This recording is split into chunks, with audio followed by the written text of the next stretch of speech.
Le 10 mai. Mon jardinier m'a fait don d'un lys. D'abord les violettes. Mes chères violettes qui avaient été déracinées par la violence d'autrui et qui sont nées spontanément, après plus de 3 ans, dans les bacs à fleurs de la terrasse. Mais puisque ce sont des violettes, il n'y a pas de quoi s'étonner, n'est-ce pas? Le vent lui-même peut en apporter les graines, un petit oiseau peut les laisser tomber de son bec. Mais un lys, le lys ne pousse qu'à partir d'un bulbe, et un bulbe de lys est trop gros et trop lourd pour être porté sur les ailes du vent ou dans le bec d'un oiseau. Et pourtant, il en est né un dans le bac de la terrasse. Plusieurs diront que je suis folle, mais je maintiens qu'un lys qui naît ainsi tient du miracle, et je vois dans cette naissance miraculeuse une exquise gentillesse et une douce réponse de mon Jésus. Il sait à quel point j'aime les lys et combien j'ai souffert de les voir tous arrachés de ma cour. Il sait que je les aime comme fleurs et comme symboles, et il connaît la peur, le regret que j'avais au fond du cœur, en pensant que peut-être mon lys n'était plus intact et immaculé.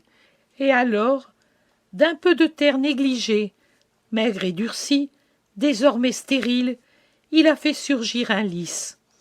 Il peut bien le faire, lui qui a créé les lys des vallées et qui les nomme avec tant d'amour dans son évangile. Ce même Jésus qui a donné à la petite Thérèse la neige pour le jour de sa prise d'habit. Ne peut-il pas donner à Maria une seule fleur de neige? Gare à toute main humaine qui me le briserait, cela me semblerait un sacrilège et j'en aurais une douleur suprême. J'écris aussi ce qui pour certains n'est qu'une bagatelle, mais qui pour moi est en fait une chose très profonde. C'est une autre caresse de mon Dieu, une gentillesse de sa part qui vient confirmer et renforcer la douce sensation du 2 mars dernier, sensation ressentie même si plus faiblement ces jours-ci. Ô paradis, que seras-tu si le seul fait de t'effleurer légèrement ici provoque une telle béatitude?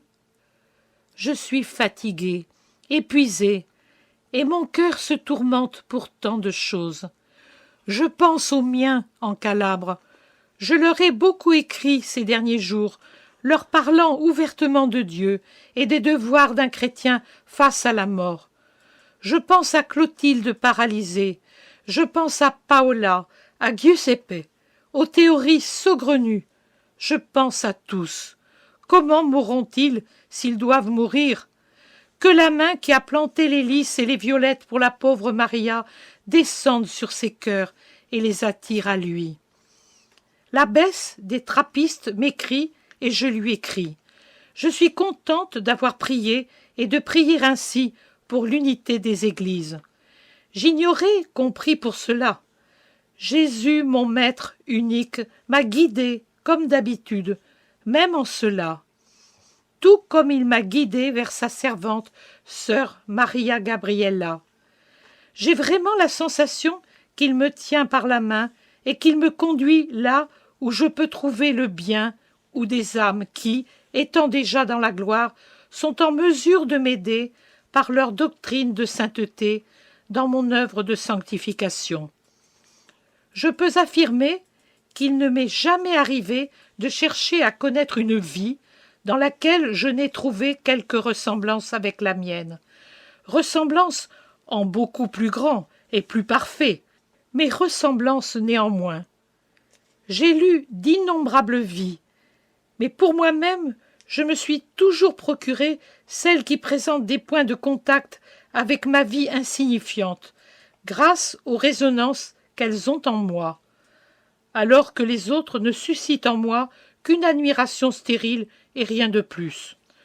Je comprends que moi aussi, je me place dans le même sillage, bien loin derrière, d'amour ardent, d'immolation, de confiance. Dans la vie de sœur Gabriella, je trouve des phrases pareilles aux miennes, jusqu'aux moindres paroles, et cela me touche beaucoup. Je sens que là où Jésus règne en maître absolu de notre moi, Les âmes, telles des harpes touchées par la même main, rendent le même son, plus ou moins fort, selon leur degré de perfection, mais toujours dans les mêmes notes.